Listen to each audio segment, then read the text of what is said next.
On the morning of February 7, 1986, just after sunrise, a jogger saw what he initially believed to be a body floating face down in the lake known as Busby's Bore, which is located on the westernmost corner of Sydney's Centennial Park.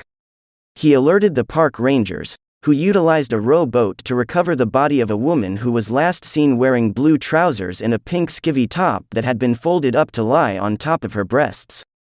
Police recognized the body immediately.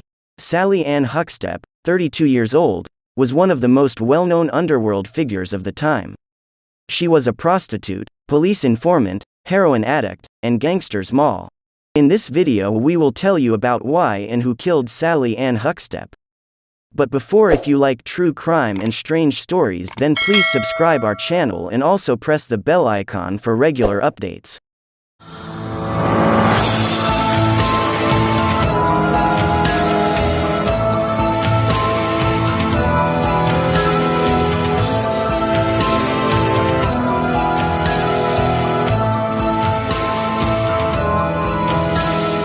Huckstepp had a lengthy criminal record for drug use and misdemeanor offenses, and she was frequently seen hanging out with other serious criminals.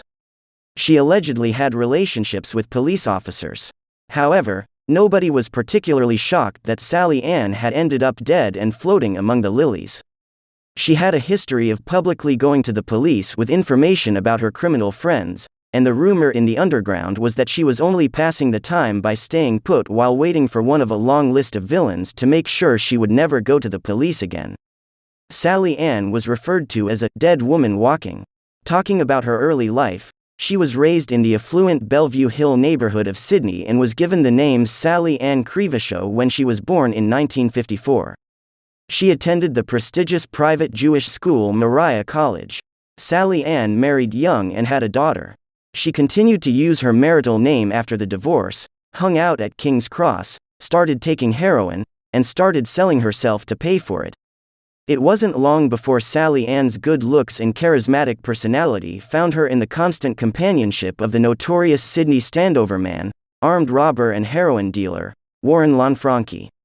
When Lanfranchi was gunned down and killed, allegedly in self-defense, in Woods Lane in the inner Sydney suburb of Chippendale in June 1981 by Detective Roger Rogerson, Sallie-Anne made the fatal mistake of publicly condemning Rogerson and his criminal associate, underworld crime boss Nettie Smith.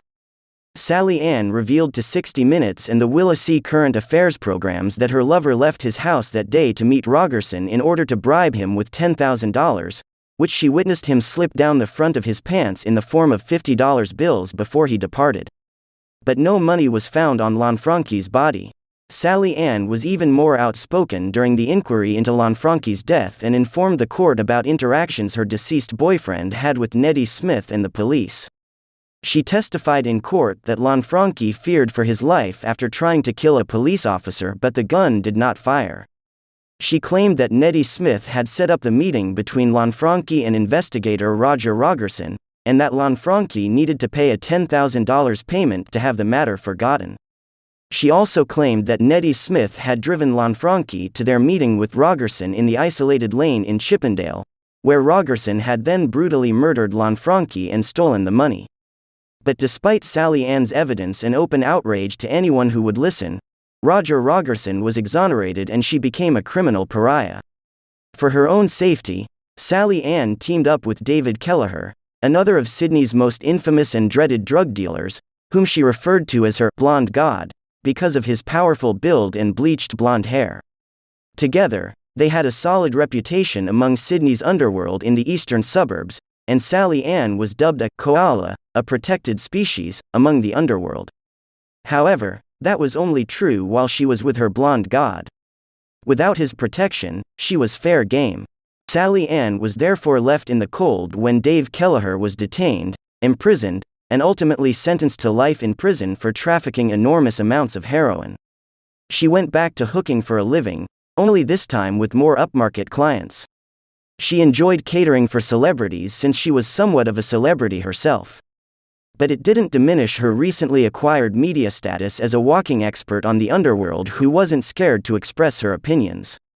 She frequently made appearances on news programs and even contributed regularly to Australian Penthouse magazine.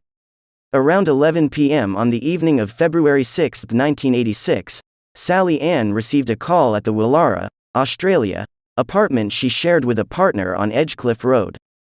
She left immediately, telling her flatmate she would only be a few minutes. The flatmate believed Sallie-Anne was going to pick up some heroin and that the call was from a drug dealer. Dimly lighted Centennial Park at night is hardly the best place to be alone, especially if you are an attractive lady. But the pull of the heroin was powerful enough for Sallie-Anne to park her car at the unlit Martin Street entry, which enables pedestrian access, and she stepped into the darkness. It was also fiercely pouring.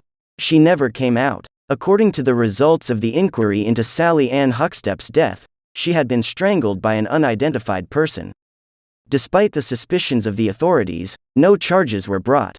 Years later, while serving a life sentence for murder, Neddy Smith, Sallie former Anne's foe, started bragging to his cellmate that he had killed her. The inmate's cellmate went to the police, who wired him up and had him record the discussions.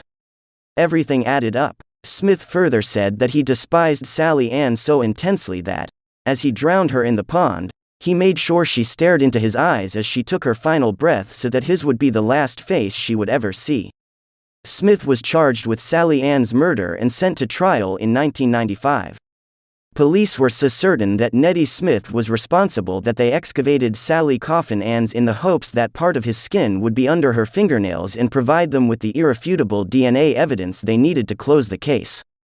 No such luck. Smith's only alleged crime was what he had said to his cellmate, and that was all the evidence used to acquit him. Since being held responsible for the 1983 slaying of brothel owner Harvey Jones, Neddy Smith will never be allowed to leave jail. Sallie-Anne Huckstepp's murder is still an unsolved case, despite the fact that authorities aren't actively searching for the perpetrator. They believe the person who did it is safely behind the bars.